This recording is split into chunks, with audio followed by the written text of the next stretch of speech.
குழந்தைகளுக்கான நன்கொடை நிதியில் மோசடி, இருவர் கைது. நன்கொடையாளர்களிடமிருந்து பணத்தை பெற்று மோசடியில் ஈடுபட்ட இருவரை போலீசார் கைது செய்துள்ளனர். புற்றுநோய் நிதிக்கு நிதியளிப்பதற்காக லிட்டில் ஹார்ட்ஸ் நிதியின் பெயரை பொய்யாக பயன்படுத்தி பொது பணத்தை மோசடி செய்த 2 சந்தேக நபர்களை இவ்வாறு போலீசார் கைது செய்துள்ளனர். இன்று நடைபெற்ற சிறப்பு ஊடகவியலாளர் சந்திப்பில் கருத்து தெரிவிக்கும் போதே சிரேஷ்ட போலீஸ் அத்தியகஸ்டர் புத்திக மனதுங்க மேற்கண்டவாறு தெரிவித்தார். தைட்டி விகாரை இன அழிப்பின் குறியீடு. தைட்டி விகாரை தொடர்பாக தமிழ் மக்களின் ஒன்றிணைந்த போராட்டம் கடந்த 12ஆம் திகதி நடந்து முடிந்தது. ஆயிரக்கணக்கில் மக்கள் போராட்டத்தில் பங்கு பற்றினர். போராட்டக்காரர்களுக்கும் போலீசாருக்கும் இடையே வாக்குவாதங்களும் இடம்பெற்றிருக்கின்றன. சிங்கள மக்களை விகாரை வளவுக்குள் அனுமதித்த போலீசார் தமிழ் மக்களை அனுமதிக்காததையிட்டு பலத்த கண்டனங்களும் தெரிவிக்கப்பட்டுள்ளன. வெளிநாட்டவர்கள் சிலரும் போராட்டத்தை பார்வையிட்டுள்ளனர். தைட்டி விவகாரத்தை பொறுத்தவரை சகல தரப்பும் ஒன்றிணைந்து நடாத்திய போராட்டம் இதுதான். இதுவரை காலமும் தமிழ் தேசிய மக்கள் முன்னணியை அடையாள போராட்டங்களை நடாத்தி வந்தது. இந்த தடவை அனைத்து கட்சிகளும் அனைத்து சிவில் அமைப்புகளும் போராட்டத்தில் பங்கு பற்றியிருந்தமை குறிப்பிடத்தக்கது.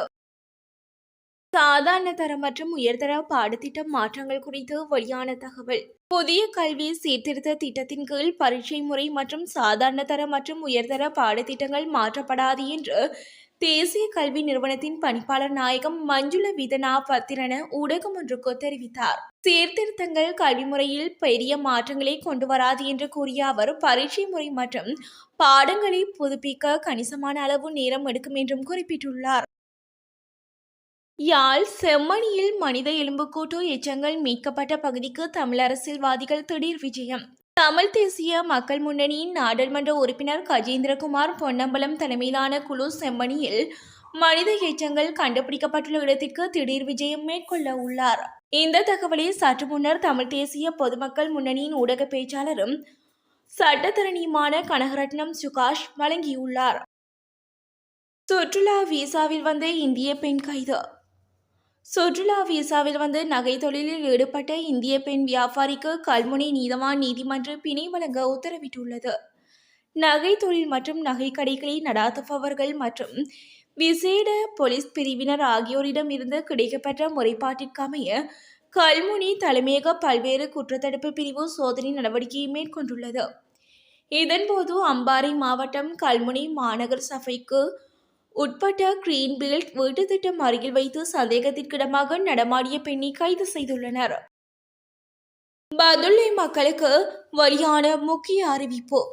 எல்ல வெள்ளவாய வீதியில் பாறைகள் சரிந்து விழும் அபாயம் உள்ளதாக பதுளை மாவட்ட அனர்த்த முகாமைத்துவ பிரிவு தெரிவித்துள்ளது. ராவண எல்ல வனப்பகுதியில் ஏற்பட்ட தீ விபத்தினால் மலை உச்சியில் உள்ள பாறைகள் உறுதியற்ற தன்மையால் இந்த அபாயம் ஏற்பட்டுள்ளதாக சுட்டிக்காட்டப்பட்டுள்ளது.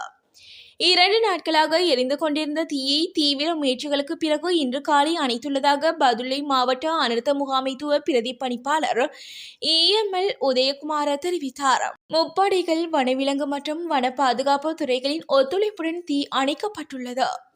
இந்த தீ விபத்து ராவணா எல்ல வனப்பகுதிக்கு கடுமையான சேதத்தை ஏற்படுத்தி உள்ளதாகவும் தெரிவித்தார்.